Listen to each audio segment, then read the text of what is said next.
Let's hit the field. All rise. Just wanted to talk, that's all. Today is Tuesday, October 29th, and it was Game 4 of the World Series between the Dodgers and the Yankees. The Yanks were trying to climb out of a 3-0 hole and do something in the World Series that no team has ever done. My recap, your reactions coming up next. This is Pinstripe Territory. Welcome to the New York City. Pinstripe Territory. Just when they thought I was out, they pull me back in. All right. We live to fight another day. Once again, happy birthday to my wife, Melissa, who is going to be in a better mood tomorrow because it is not her birthday. She doesn't love her birthday. And I will be in a better mood around her because the Yankees just picked up a crucial win, and they will live to play Game 5. And as Pickler says, one game at a time. You got to win one day at a time. I'll tell you what, though. Freddie Freeman is becoming my personal Freddy Krueger. This guy is unbelievable. Another first-inning home run. Home runs in every game of this series. And I've been in a foul mood since the Freeman Grand Slam on Friday night. I haven't been sleeping well because of it. And it doesn't help that he's been just going deep every day and making it worse, just jabbing a raw wound. But still, all day long, I found myself quoting a person I don't think I've ever quoted before, and that is Kevin Millar. And I kept saying, don't let us win tonight. Do not let us win this game. Because you got Garrett Cole on the mound tomorrow. And then you got a second crack at Yoshinobu Yamamoto in Game 6. And then anything can happen in Game 7. But if you've ever played baseball and you've ever been in a slump, you hear guys on the bench yell, get hot. And if you're already hot, they'll say, stay hot. I truly believe in getting hot. I believe that's a thing. It's been said in recent years that the Yankees don't believe in hot, but if they want to come back and make this a series, they better believe in hot. They better get real hot, real fast. And I was shouting at my TV all night, get hot, get hot. And we saw some of that. We saw some really positive signs from the Yankees tonight. They refused to roll over and die. First off, we had some of the craziest and most egregious fan interference that I've ever seen. Dude in right field tries to rip Mookie Betts' glove open to snatch the baseball. Have literally never seen that before in baseball. I saw a funny tweet that said, hey, at least somebody showed up to put up a fight tonight. But seriously, don't do that. Anthony Volpe with an enormous grand slam tonight to give the Yankees the lead, a lead which they would never relinquish. And in a spot where the Yankees haven't been coming through. One out, bases loaded, Rizzo pops out, and Volpe coming up, you're thinking, all right, here we go again. Volpe's going to chase a slider in the dirt or hit a weak ground out to shortstop. But the local kid, Anthony Volpe from New Jersey, with the grand slam in his first, for his first ever postseason home run in his first World Series, and that gave the Yankees a 5-2 lead. Every kid in New Jersey's dream to hit a grand slam in the World Series. And if the Yankees turn this into a series, that's going to end up being a very, very big swing of the bat, one that we remember for a long time.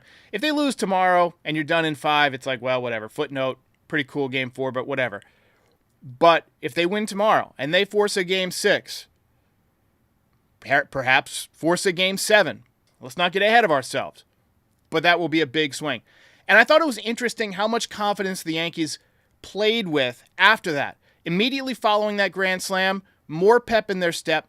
Great defensive play from Anthony Rizzo to catch a foul pop-up that was kind of up against the netting. One of the best plays he's made all season. Volpe made a nice play at short. They almost turned it into a double play, but the out at first base got overturned. I tell you what, these umpires have had an awful series. Everybody, the behind the home plate umpires, the first base umpires, everybody. And get some water. Dodgers would not go away. They got 2 runs in the 5th to make it a 1-run game. That brought the tension back in the crowd, brought the tension back into me. I looked down and I've got my fists squeezed, right? And my hands were turning white. But Wells put one in the second deck to extend the lead. Finally getting on top of one of those high fastballs that he's been seeing a steady diet of. He went 2 for 3 tonight with a home run and a walk. Also hit one off the right field wall for a double. Very, very good swings tonight from Austin Wells. Huge performances out of the bullpen from Clay Holmes and from Mark Leiter. Mark Leiter got Shohei in an enormous spot tonight. He was pumped. He's been throwing the ball really, really well since he got added to the postseason roster. Got to give that man some credit. He has really stepped up his game. Luke Weaver getting Mookie Betts in a big spot in the 7th. It looked like he was going to work a 7-out save. He went through the 8th inning and was dominating. Just a fantastic performance from him. And then the Yankees broke it open with 5 runs in the 8th. Hustle, double, and great base running from Volpe in the bottom of the 8th. Torres with the opposite field, 3-run shot. The coup de grace for the night, that made it 10-4. And then Soto and Judge with hits. And Judge drove in the 11th run of the game. And he had a better night. We'll talk about him in a second. But the Yankees still have a Herculean task ahead of them.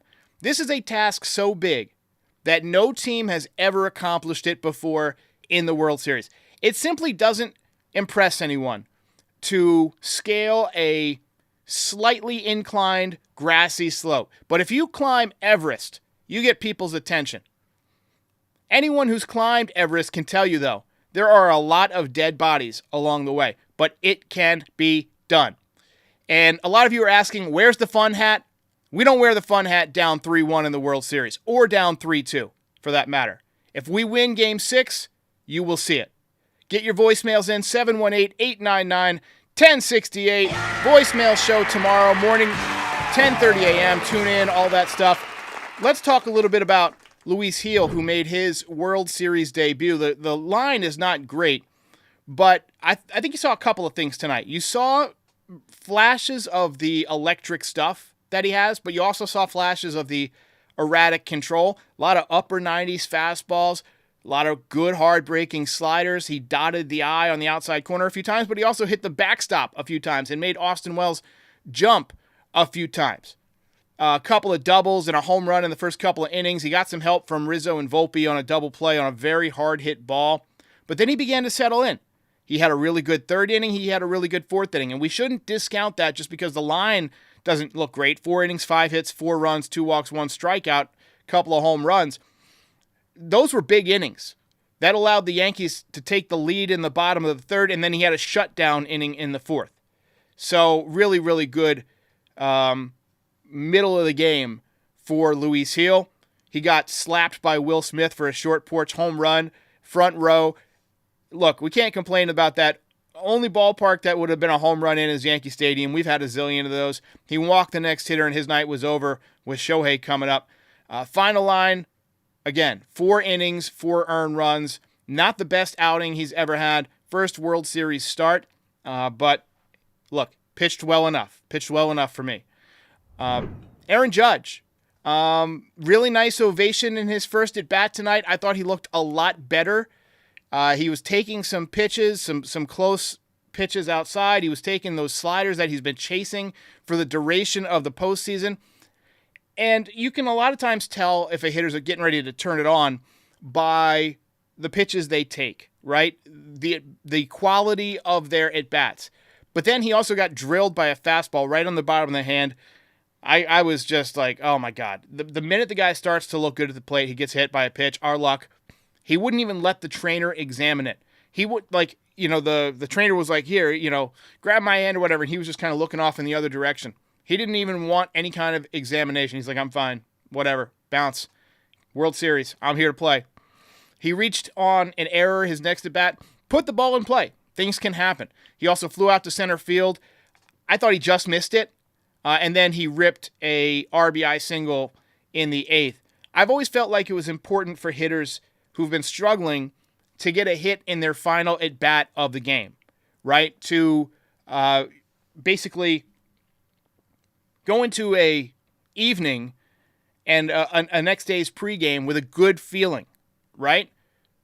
Get a base hit, feel good, get a good night's sleep about it, come to the ballpark with that fresh in your mind as your most recent at-bat. But while we wait for Judge to explode, and if the longer this series goes, the chances grow that he's going to explode, that Soto's going to explode, and that, unfortunately, Ohtani's going to explode, although he's hurt. I feel like the further we go, the closer we get to Judge erupting. But while we wait, his teammates picked him up tonight, and that's what you have to do, especially when facing an elimination do-or-die game. Release a little bit of that pressure valve. 3 home runs from the Yankees tonight. Volpe with the grand slam and doing it on the bases. Wells beginning to heat up the double, the home run. The amazing at-bat from Verdugo in the 8th inning. Saw him, I think, 11 pitches. Kept fouling him off. Great at-bat. And then Gleyber Torres with the huge home run. So, really good night for the Yankees as they pick up their first win of this World Series.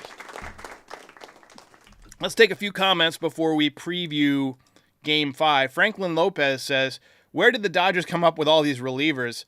And we didn't even see the big boys today. Sheesh. Yeah, they got a stable full of arms.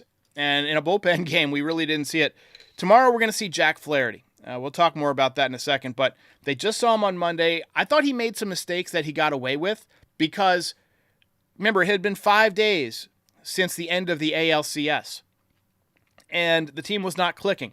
I felt like the way they swung the bat at the end of this game, they could be getting ready to go on one of those runs. If they go on one of those runs like they had against the Phillies, do you remember that earlier this year? They go to Philadelphia. It was right after they got Jazz Chisholm. They won 3 in a row, and they pounded the baseball. And then also, there was a game against the Brewers earlier in the season where they got hot like that. Get hot. They got hot, and they turned it on, and they demolished the Brewers. They're capable of doing it. When they're, they say hitting is contagious. And when this team starts hitting, it is very contagious and very dangerous because they've got some very good hitters. James says, walk Freeman every time. Every time. You pitch very carefully to him tomorrow. I mean, the guy is unconscious right now, but you got to stop this streak where it is right now. I believe the Mets saw Flaherty a couple of times. They had a better game against him the second time. Look, Garrett Cole's got to be on his game tomorrow night too. Let's talk a little bit about Game 5. Flaherty has good stuff. There's no doubt. But the Yankees can hit him. If he makes mistakes, the Yankees can hit him. The key tomorrow is for the Yankees to get out to an early lead. Carry this momentum from today into tomorrow and have a good offensive start to the game. And give Garrett Cole some breathing room and let him use his mind. Let him mix and match and go as deep into this game as he can. Let him pitch his ass off and send this thing back to LA. And the trio of Soto, Judge, and Stanton they're about due, right? We saw beginnings of it here in the 8th inning. Soto and Judge. Stanton hasn't hit a home run in a few days. You know he's due. Look, if you get this thing back to LA against Yamamoto, I'm not saying you're going to win, but you'll have a better chance seeing him for the second time. These are great hitters. And you see a pitcher for the second time in a series, and that applies to the Yankees too. The Dodgers seeing the Yankees pitchers a second time. You're going to see more offense, I think, the rest of the series, as long as this lasts. But, anyway, good night for the Yankees. Take a few more comments here. Darren Verney says, Freddie is giving me nightmares. Yep, 1, 2, Freddie is coming for you. Shizzy says, problem is Ohtani is due too. Ohtani, though, might be hampered with an injury. He's got a sore shoulder. I think he's going to be feeling a little bit better tomorrow. He's still kind of fresh off that injury. I think he'll be even better in Game 6, if there is a Game 6, because he'll have a day off. But you're right. He is due. He is definitely due. Anyway. So let's see. Val in NY says it was comforting having a 7-run lead in the 9th instead of a 2-run lead. You got that right. We needed that. Let's get to the recap, the game breakdown here. First inning, Mookie doubled, Freeman homered, and I was just not feeling great. My stomach started to tighten up, and I'm thinking, oh, this is going to be rough. Soto and Judge walked right away to create some traffic, but they both got stranded. Volpe walked and stole second in the bottom of the second, and then Austin Wells crushed one off the center field wall, and Volpe read it wrong, somehow did not score from second base, only got to third base, and I was thinking, they run the bases like drunks, but he came in to score on a ground out the next play, so ultimately it didn't cost you. Bottom 3. Judge got drilled in the hand. Jazz smoked one off the right field wall. Incredible play by Mookie Betts to hold him to a single. And then Stanton walked to load the bases. Rizzo popped out. And I'm thinking, oh my goodness. Here we go again. But Anthony Volpe with the biggest swing of his life. Gone, a grand slam. Gone, a grand slam. Power is back, a grand slam. Grand slam. He's gone. It's a grand slam. And you could tell that energized the crowd. For some reason, I've got a Judge grand slam in there. That was not what I meant to put up there. Anyway, you could tell that it energized the crowd. Rizzo immediately made an awesome defensive play in the next inning. Volpe almost turned the double play, knocked it down, got the feed to Glaber. Glaber could not get the runner at first, but it was close. They had a couple of near misses on double plays that got overturned.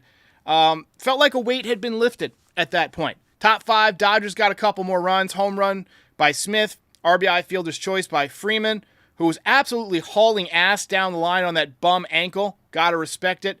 Wasted opportunity in the bottom half. Judge and Jazz both reached base, but they were left stranded. And then a very nice 6th inning by Clay Holmes. 1-2-3 inning. Stuff was filthy. I thought that was a big, big inning for the Yankees. You score, and the Dodgers come back, and they make it close. And then Clay Holmes held them and allowed the Yankees to tack on in the bottom half. Very big inning for Clay Holmes. Bottom 6, Austin Wells with the mustache ride. That ball is high. It is far. It is gone. What's the mustache ride? No doubter into the second deck.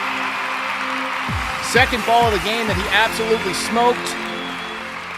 High fastball. They've been going up there against him all postseason, and he finally made the adjustment and got to that pitch.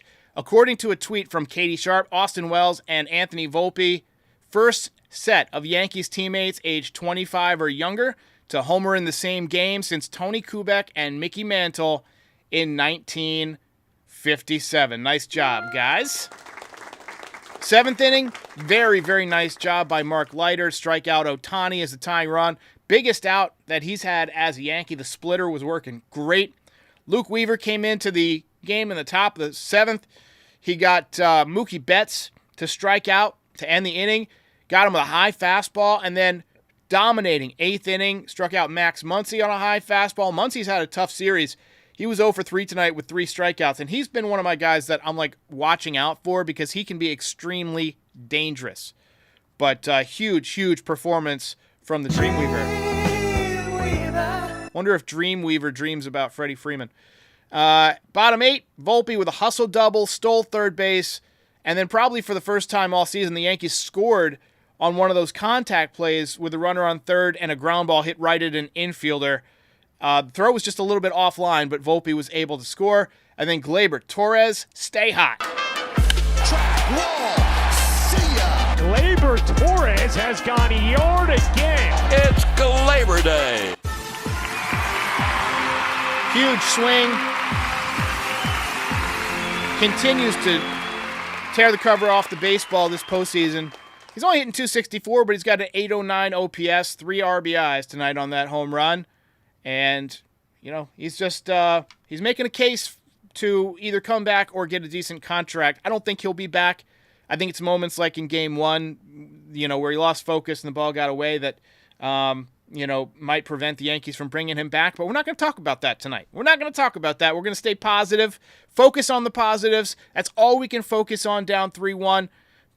Bill Peterfriend says, Yankees fans 4 hours ago, just don't get swept. Yankees fans now, Yankees are winning this series. Let's not get ahead of ourselves, but we needed a night like tonight, baby. We needed a night like tonight.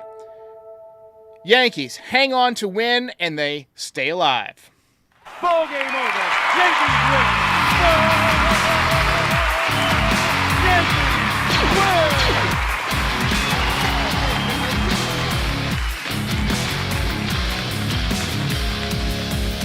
You're a winner. Big win. And I gave a lot of thought to the belt situation tonight. It's been a while since we've had a belt.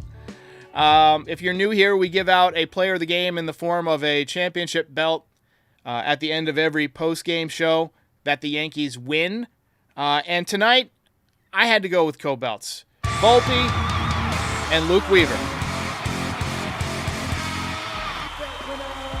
Volpe because of the grand slam and the hustle double, making a run happen on the bases.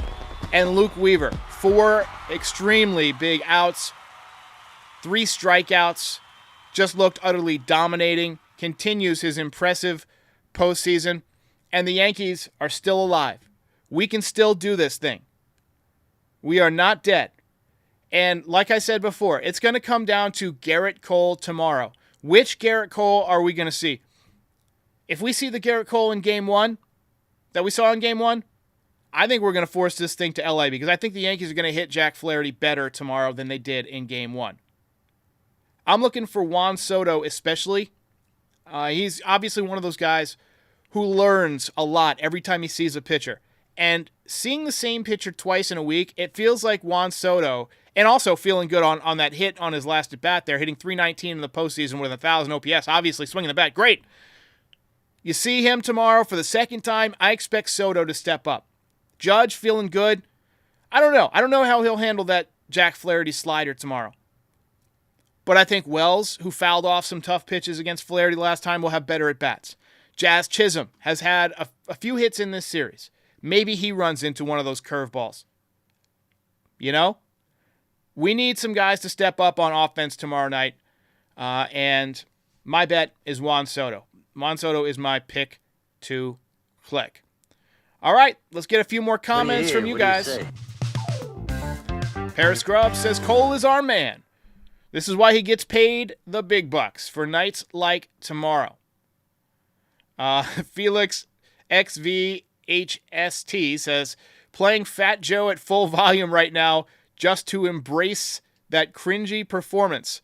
That was not a good performance, and it did not have good reviews. Ken Rosenthal commented on this today on Foul. I thought it was funny. You know, he said in the rap battle between Ice Cube and Fat Joe, it was a rout. Ice Cube won going away. But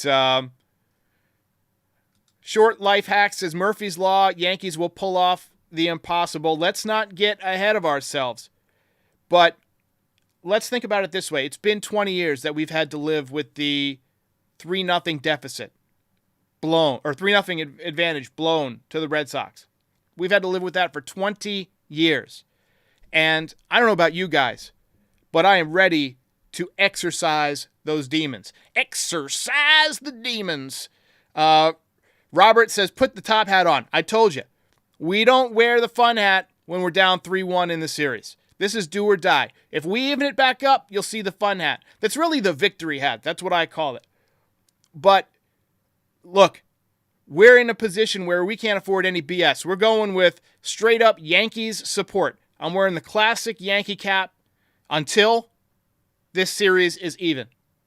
And then we win on Game 6 and force the Game 7, then you'll see the fun hat. Tony Mateo says the ghost came out. I'm not sure that this stadium has the same ghosts as the one across the street. Did the ghosts just kind of migrate? Did they move? I don't know. And how does being a ghost work? Do you occupy a piece of land or can you just float around?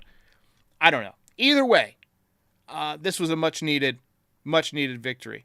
Williams says, how ironic that Holmes gets the W. Holmes threw the ball great tonight. Great.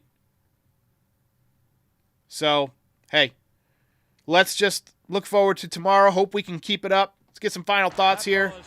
It is far, Michael M. says, let's put pressure on the Dodgers and see what they're made of. Steve Fontaine wants to know if I'm going to the baseball winter meetings. I am not. Steve Maynard says, Fat Joe is more like average Joe. He has lost some weight. I'll give him that. I need to lose some weight. I had my wife take a video of me today in my studio just for like my documentary that I'm working on, and like I looked awful. And I was just like, that angle. So as soon as this series is over, I've got all of next week off. I'm getting back in the gym on a daily basis in the morning. Going to fix the diet. You know, when you're doing late night games all season, right, during the summer, a lot of times there's some chips laying around, or it's, 10 o'clock and it's like, man, I could sure go for a pizza right now. There's a lot of that. There's way too much of that. But I'm 41 now. I gotta, I haven't been to the doctor in 7 years. I'm supposed to go on Monday. I'm just terrified of what they're going to tell me. But, hopefully things will work out. But I'm going to get back in shape. When you guys see me in April, I'm going to be in rare form. But anyway. All right, ladies and gentlemen, thanks for watching. Big win for the Yankees tonight. 1,400 in the chat. Be sure to like and subscribe. Tell all your friends. Give us a nice 5-star rating on all your favorite podcast platforms. And once again, 10:30 a.m. tomorrow, voicemail show. Call in 718-899-1068. I'll have to add the voicemail number to all the different screens or whatever. It's just something. It's on my to-do list. Something I neglected to do. But the voicemail show is getting so big that I just want to make sure that it continues to grow. And we're going to continue to do it during the winter on various topics, hot stove topics and things like that. But thanks for watching. We'll see you tomorrow, 10:30 a.m., bright and early. Get those calls in. Good night. Game over. If you enjoyed this video, please drop a like and give us a subscribe. It helps other Yankees fans find the channel. We're also on all your favorite podcast platforms and social media. Join the community, have some fun. We're here after every game. This is Pinstripe Territory.